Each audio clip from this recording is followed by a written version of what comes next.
How's it going, gamers? It's your boy Booster Buzzer here. Mm, Booster Buzzer, sorry. How's it going, everyone? It's Booster here. Sorry, I just eating some ice cream and I got something stuck in my teeth. Anyway, today what we are going to be going over is my top five aircrafts in the game that you should own. Not my top five favorite in general or in an opinion. I think you should own these vehicles. Okay, let's get right into it. Coming in at number 5 is the B-11 Strike Force. The B-11, in my opinion, is the best dogfighting aircraft in GTA. It has the best agility, it has explosive cannons, homing missiles, and barrage missiles. I know a lot of people think the barrage missiles are kind of useless. I disagree. Damn. Sorry. I disagree. I think the barrage missiles at times can be better than the explosive cannon if you know what you're doing. Alright?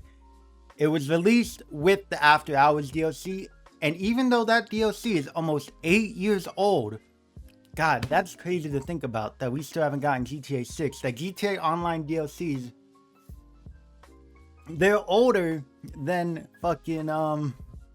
they're older than, you know what I mean. It's crazy that we've had DLCs 8 years old and we still haven't gotten GTA 6. Anyway, even though this is from an 8-year-old DLC, this is still, in my opinion, the best aircraft for dogfighting in the game. The only problem I have with this issue is the reliability of the aircraft. What I mean by that is the plane will only spawn in certain places that are suitable for the aircraft. So the beach or the sewers. So if you're not close to those, it can be really inconvenient because you either have to spawn, say, a Sparrow or a special vehicle. However, if you do not have any of these, this is really inconvenient for low levels because most of the time what you'll have to do is end up taking an NPC's car.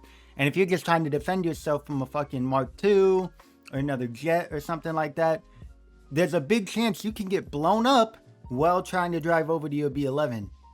And if the player that you're fighting in the jet is smart enough and they see you going for the wash or for the beach, they're gonna figure, oh, he's probably going for a jet. I have to go shoot at him right now. So that is my main issue with it. All right. However, getting past that flaw, this is still a top 5 vehicle in the game. Top 5 aircraft. Still, in my opinion, the best dogfighting aircraft in the game by far. Coming in at number 4 is the Savage. The Savage, in my opinion, is the best helicopter in this game. It automatically comes equipped with homing missiles and an explosive cannon. This helicopter excels at taking out people or vehicles on the ground. The price is 2.5 million. However, if you have done this Pacific Standard heist, you'll unlock the trade price, which is 1.9 million. And come on, if you've been playing GTA for a while, you have done the Pacific Standard heist. It's one of the first heists that low levels should do. Unfortunately, the thing has a few disadvantages. The fact that it's a heavy helicopter means it's not very agile, and you're very prone to other aircrafts like Raijus, lasers, oppressors, and deluxe cells. And you're also prone to ground weapons like homing launchers and railguns. The Savage also does not have any countermeasures, so if someone gets a lock onto you and shoots like 3 or 4 missiles, you're basically dead, which is why I really can't rate this any higher than a 4, but I would still recommend this as one of your first aircrafts. Number 3, the Sparrow. The Sparrow is the most reliable aircraft in GTA Online. When you request a Sparrow, it will always spawn as close to you as possible. Doesn't matter how suitable it is for the Sparrow. Because trust me, I've had Sparrows spawn under a fucking bridge, and back when I first got it, it would blow up immediately because I didn't know how to get out of a bridge. That's good though. It's good that it doesn't look for a suitable location. It spawns right next to you, just like that. Which means it already has an advantage over the B-11 and the Savage. However, the Sparrow falls short in a couple of cases. The Sparrow itself costs almost 1.9 million, and that's not including the fact that you have to buy a Kosaka submarine.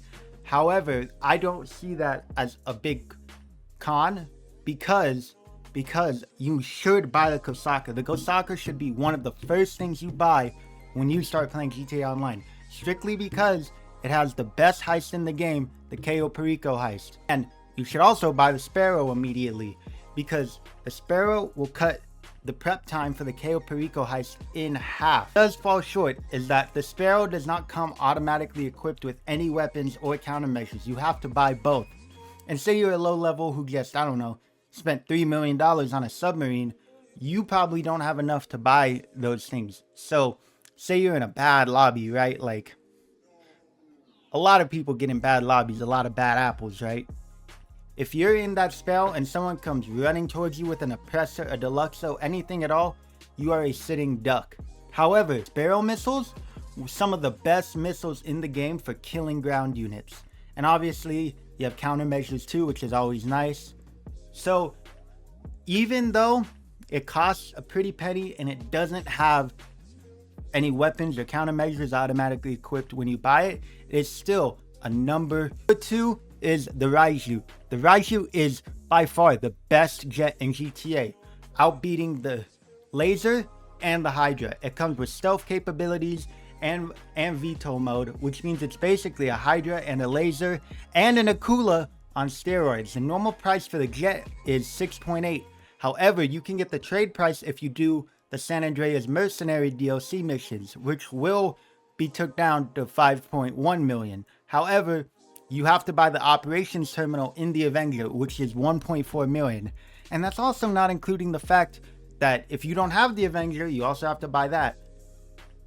So if you just want the Raiju and don't have anything else, I would just buy the Raiju full out without the trade price, because you're better off, because you'll end up spending more and not getting a lot back. I think the first time payouts for the Mercenaries DLC missions are okay, but they're not worth your time, and they're definitely not worth spending all that money on. Also has the same fallbacks that the B11 and the Savage have. It will only spawn in a location suitable for it, which means it'll usually only spawn in the sewers or on the beach. And for those two reasons alone, I cannot rank this at number 1. At number 1, which might not shock a lot of you, we have the Oppressor Mark II, the best aircraft in the game. Rockstar have nerfed this fucking thing into the ground with the price now being 8 million and the trade price being 6 million with the purchase of a terabyte and doing 5 client jobs. And it's been nerfed for good reason. It's considered one of the pioneers of the griefing meta that has plagued GTA Online for a decade, almost about a decade. I've experienced it. I've been the victim of this thing. A lot of people also have. And it has made countless grinders have nightmares of the lock-on sound. Despite all that, however, if used properly, it is the best way to get around. You have the option to put homing missiles and countermeasures on it, which also makes it a great PvP machine. Despite the price, I still think it is well worth it, and that's why I think it should have the number 1 spot. And that is it for the video, everyone. I hope you enjoyed. Next video will be a tutorial on something that a lot of people have probably covered, but I'm going to do my own coverage of it. Anyway, I hope y'all have had a great day. I hope you enjoyed this video. If you did, make sure to like and subscribe, and I'll talk to y'all later. Peace out.